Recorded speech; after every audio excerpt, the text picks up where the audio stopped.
안녕하세요. 오늘 저희가 들여다볼 자료들 이게 정말 흥미로운 질문을 던집니다. 네, 안녕하세요. 우리 몸의 설계도인 유전자가 인공지능이랑 만나서 디지털 세상에서 또 다른 나, 그러니까 디지털 나를 만들 수 있다면 어떨까? 이런 얘긴데요.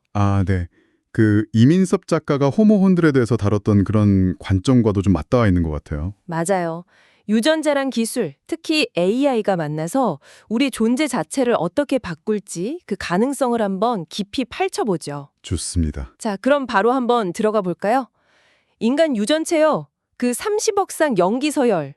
이게 우리를 규정하는 첫 번째 언어였다? 이렇게 볼 수 있겠죠. 그렇죠. 그냥 외모나 키 이런 걸 넘어서는 거죠. 네, 훨씬 넘어서. 질병에 얼마나 민감한지, 성격적 경향성은 어떤지 이런 방대한 정보가 압축된 파일 같은 거예요. 와, 압축 파일이라. 네, 근데 여기서 중요한 건 이게 유전자 결정론으로만 빠지면 안 된다는 거죠. 그 후성 유전학 말씀하시는 거죠? 환경이랑 상호작용하면서. 맞습니다. 네, 환경이랑 어떻게 만나느냐에 따라서 유전자 발현이 계속 바뀌니까요.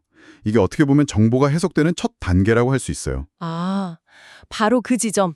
거기서 AI나 디지털 트윈 같은 기술이 확 들어오는 거군요. 네, 판을 바꾸고 있죠. 예전에는 유전자 검사 해봤자 그냥 이 병 걸릴 확률 높네 이 정도였다면, 그렇죠. 주로 건강 예측이었죠. 근데 이제는 AI가 이 정보를 훨씬 더 복잡하게 해석해서 디지털 공간에다가 가상의 나를 시뮬레이션 한다. 이런 수준까지 왔다는 거죠. 정확합니다. 그게 바로 디지털 나, 디지털 미의 핵심이에요. 단순하게 데이터를 복사하는 걸 넘어서요. 네네. 개인의 유전 정보에다가 건강 기록, 생활 습관, 심지어는 예측되는 반응 패턴까지 다 합쳐서 만든 그런 디지털 자아죠. 와, 예측된 반응 패턴까지요? 네. 일종의 굉장히 고도화된 디지털 트윈으로 볼 수 있어요. 내 유전 정보가 디지털 환경에서 어떻게 나타날지 보여주는 거울 같은 겁니다. 거울이라. 여기서 중요한 건 그냥 복제가 아니라 해석된 나라는 점이에요. 해석된 나. 듣고 보니까 이런 생각이 드는데요. 만약에 제 유전자 분석 결과가 나왔는데 특정 질병 위험이 엄청 높대요. 네. 그래서 제가 식단부터 시작해서 생활 방식까지 싹 다 바꿨어요. 그러면 진짜 나는 뭘까요? 타고난 DNA 그 자체일까요? 아니면 그 정보를 가지고 제가 선택하고 변화한 그 모습일까요? 그거 정말 본질적인 질문인데요. 그렇죠. 정체성이라는 게 고정된 DNA 서열 그 자체라기보다는요. 그 정보가 어떻게 해석되고 또 그 해석에 우리가 어떻게 반응하면서 삶을 살아내느냐 그 전체의 합에 가깝다고 봐야 할 것 같아요. 전체 합. 네. 그리고 디지털 나는 바로 이 해석의 층위를 담아내는 거죠. 어쩌면 DNA 원본 그 자체보다 우리가 스스로를 어떻게 이해하고 또 만들어가는지를 더 잘 보여줄 수도 있어요. 와, 해석된 나. 근데 이게 더 나아가면요. 자료들 보니까 디지털 불멸이라는 개념까지 나오던데요. 네, 그렇죠. DNA가 자손을 통해 생명을 이어왔다면 이제는 데이터 형태로 존재를 영속시킨다. 솔직히 좀 공상과학 영화 같기도 하고요. 하하, 충분히 그렇게 들릴 수 있습니다. 네. 그런데 정보 생명체, Information Entity라는 개념이 이런 맥락에서 나오는 거예요. 정보 생명체요? 네. 개인의 유전 정보, 살아온 기록, 생각하는 패턴, 감정 반응 이런 걸 다 담은 디지털 나가 이론적으로는요.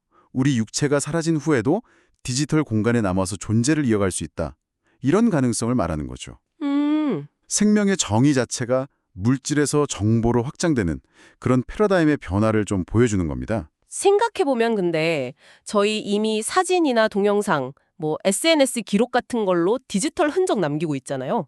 파편화된 나를요. 맞아요. 이미 그러고 있죠. 그걸 그냥 엄청나게 정교하게 통합한 게 디지털 나다. 이렇게 보면 아주 먼 미래 얘기는 아닐 수도 있겠네요. 그렇죠. 그리고 AI는 여기서 한 걸음 더 나아갑니다. 또요? 네. 그냥 유전 정보를 해석하는 데 그치지 않고요. 예측하고 심지어는 크리스퍼 같은 유전자 편집 기술 있잖아요. 네, 유전자 가위. 그걸 활용해서 특정 목적에 맞게 유전자를 설계하거나 아예 합성하는 단계까지도 연구가 되고 있어요. 유전자를 설계하고 합성한다고요? 와. 그러니까 AI가 단순히 유전자의 적이 아니라 오히려 그 잠재력을 극대화하고 어쩌면 인간 진화의 방향에까지 영향을 미칠 수 있는 파트너가 될 수도 있다는 거죠. 유전자가 인간을 만들고 인간이 AI를 만들었는데 이제 그 AI가 다시 인간 설계에 관여한다? 와, 진짜 엄청난 변화의 소용돌이 속에 있는 것 같네요. 네, 그렇습니다. 매일 이렇게 쭉 살펴본 내용들을 보면요. 유전자와 AI의 만남은 정말 나란 무엇인가에 대한 우리의 이해를 근본부터 흔들고 있는 것 같습니다. 맞습니다.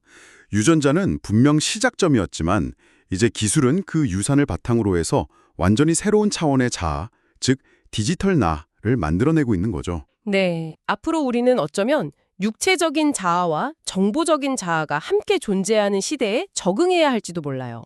두 개의 자아, 네. 생물학적 한계를 넘어서는 어떤 존재의 가능성 앞에서 과연 우리는 어떤 길을 선택하게 될까요? 마지막으로 이 질문을 여러분께 한번 던져보고 싶습니다.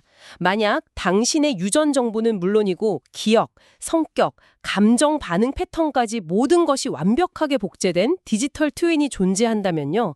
그 디지털 존재를 과연 당신이라고 부를 수 있을까요? 한번 깊이 고민해 보시면 좋겠습니다.